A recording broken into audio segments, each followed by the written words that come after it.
ভিডিওটি যারা homeo doctor junior তাদেরকে শেখানোর জন্যই। এই যে একটা পেশেন্ট আব্রি, বয়স হলো 7 বছর। প্রবলেম কি? Tonsillitis, right tonsillitis. দেখি, এই যে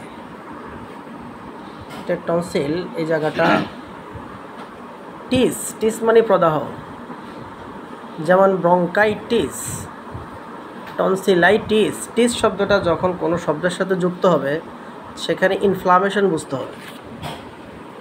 তাহলে টনসিলাইটিস প্রদাহ, তার এখানে ব্যথা এবং তাপ।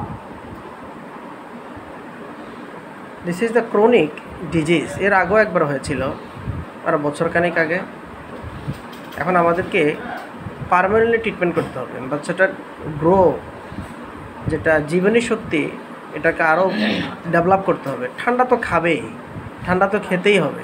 তাই বলে যে গ্ল্যান্ড ফুলে যাবে এমনটা তো হতে পারবে না। যদি জীবনী শক্তি লো হয়ে যায় তাহলে এই ধরনের প্রবলেমগুলো অ্যাভেলেবেল হতে থাকে। তাহলে হোমিওপ্যাথিক ওষুধের একটা নিজস্ব গুণাবলী আছে। আমরা জানি যে মানুষের জীবনী শক্তি বৃদ্ধি করে। তো কিন্তু ওষুধ হতে হবে সঠিক ওষুধ। ভুল ওষুধ হলে কখনো জীবনের শক্তি ডেভেলপ করবে না। তো যারা হোমিও ডক্টর, যারা জুনিয়র, আমার ইউটিউব চ্যানেলটা আপনারা ফলো করেন অলওয়েজ, এবং আমাকে লাইক কমেন্ট করেন এবং ফোন দেন যে স্যার আমাদেরকে আরও একটু ভালো করে বুঝিয়ে আমাদেরকে বলবেন। ঠিক তাদের জন্যই। দেখুন, এখানে আমি লক্ষণ নিতে নিতে একটা ওষুধ লাইকোপোডিয়াম, মাক্সল, বেলেডোনা, সালফার, হিপাসালফার, পালসিটিলা, 6টা ওষুধ অলরেডি লিখে ফেলেছি। এই টনসিলাইটিসের জন্য এগুলো সবগুলোই ব্যবহৃত হয়, এটা আপনারা জানেন। কিন্তু সঠিক কোন মেডিসিন দিতে হবে এটা লক্ষণ আপনাকে বলে দেবে। কিন্তু লক্ষণ যদি আপনি নিতে না জানেন আর এটাকে ইভ্যালুয়েশন করতে না জানেন, প্লাস মাইনাস করতে না জানেন, তাহলে কিন্তু ভুল ওষুধ দেবেন আর রোগী ভালো হবে না। তো এখন আমি চাইলে কিন্তু লাইকোপোডিয়াম দিতে পারতাম, কিন্তু আমি দেখলাম বাচ্চাটা গরম খাবার, উষ্ণ উষ্ণ কুসুম কুসুম গরম খাবার বাচ্চাটা পছন্দ করে না। তাই আমি লাইকোপোডিয়াম বাদ দিয়ে দিলাম। মাক্সলের জিহ্বা কিন্তু অনেক মোটা থাকে এবং অনেক পিপাসা থাকে এবং ঘুমের ঘরে লালা পড়ে। এই লক্ষণগুলো তার নাই, আমি মাক্সল ফেলে দিলাম। বেলেডোনা অনেক বেশি তাপ থাকে, লাল হয়ে থাকে, আমি বেলেডোনা ফেলে দিলাম, লক্ষণ এটা নাই। সালফারের কিছু লক্ষণ আছে, যেটা হলো মিষ্টি খেতে পছন্দ করে, পিপাসা কম। কিন্তু অন্যান্য যে সালফারের লক্ষণগুলো সেটা আপনারা জানেন, আমি সব কথা ভিডিওতে বলতে পারতেছি না, ভিডিওটা লম্বা হয়ে যাবে, তাই সালফারটাও ফেলে দিলাম।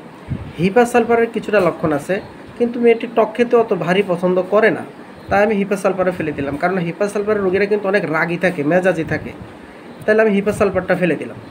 তাহলে এইভাবে ফিল্টারিং করতে হবে। চট করে গদবাঁধা ওষুধ দিলে কখনও টনসিলাইটিস, ব্রঙ্কাইটিস, চেস্ট পেইন, মাম্মি পেইন, মেনেঞ্জাইটিস, এগুলো কখনোই ভালো হবে না। ব্রেন টিউমার কখনো ভালো হবে না। লিভার সিরোসিস কখনোই ভালো হবে না। শুধু বছরের পর বছর ওষুধ খাওয়াবেন আর রোগীর পকেট থেকে ওষুধ টাকা আপনার পকেটে আসবে, কিন্তু কখনো রোগী উন্নতি হবে না। জুত মতো ওষুধ পড়লে অল্প টাকাতে অল্প দিনেই কিন্তু রোগ সেরে যাবে। এখন আমি চয়েস করতে চাই মেয়েটির জন্য পালসিটিলা। কিন্তু কেন পালসিটিলা? সর্বপ্রথম কথা হলো, মেয়ের বাবা বলল আমার মেয়ে অনেক মেজাজ ঠান্ডা। আসলেই ঠান্ডা। বাচ্চাটা এখানে বসে থাকার পর থেকে কোনো নাড়াচাড়া নাই, কোনো মানে মুভমেন্ট। কত বাচ্চারা বসে থাকি কি করে, এত কথা বলে, এটা ধরে ওটা ধরে, দুষ্টামি করে, কথা শুনতে চায় না। এই মেয়ের কিছু নেই, ঠান্ডা প্রকৃতির। খোলামেলা হাওয়া বাতাস মেয়েটা পছন্দ করে। তাহলে 2টা পালসিটিলার লক্ষণ আমার সামনে একদম জলজন্ত। এগুলো হলো যে একেবারে হার্ট সিমটম, কার্ডিয়াক সিমটম। দেন আসুন, এরপরে হলো বাচ্চাটা কোল্ড ড্রিঙ্কস পছন্দ করে, কোল্ড ফুড পছন্দ করে, এবং পিপাসা খুবই কম, এবং ইনফ্লামেশন তো আছে অলরেডি। তো এবং পালসিটিলা শরীরের দক্ষিণ সাইড, তার মানে হচ্ছে ডান সাইডে ভালো কাজ করে।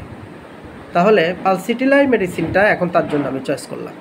এবং পালসিটিলা আমার সঠিক হলো কি না এটা প্রমাণ হবে বাচ্চাটা ওষুধ খেয়ে আসার পরে যদি বলে আমি ভালো হয়ে গেছি, সুস্থ হয়ে গেছে, এখন ভালো লাগে, তাহলে বোঝা যাবে আমার এই ইভ্যালুয়েশন এবং এই যে আমি এখানে ফিল্টারিং করলাম, ইভ্যালুয়েশন করলাম, এটা সঠিক হয়েছে। তো ধন্যবাদ। যে সমস্ত ডাক্তার ভাইরা প্রায় সময় যোগাযোগ রাখেন, ঠিক তাদের জন্য চুম্বকাংশ কথাগুলাই বললাম, বিস্তারিত কথা আমি বললাম না, অ্যানাটমিক্যাল পজিশনের কথাগুলো আমি বললাম না।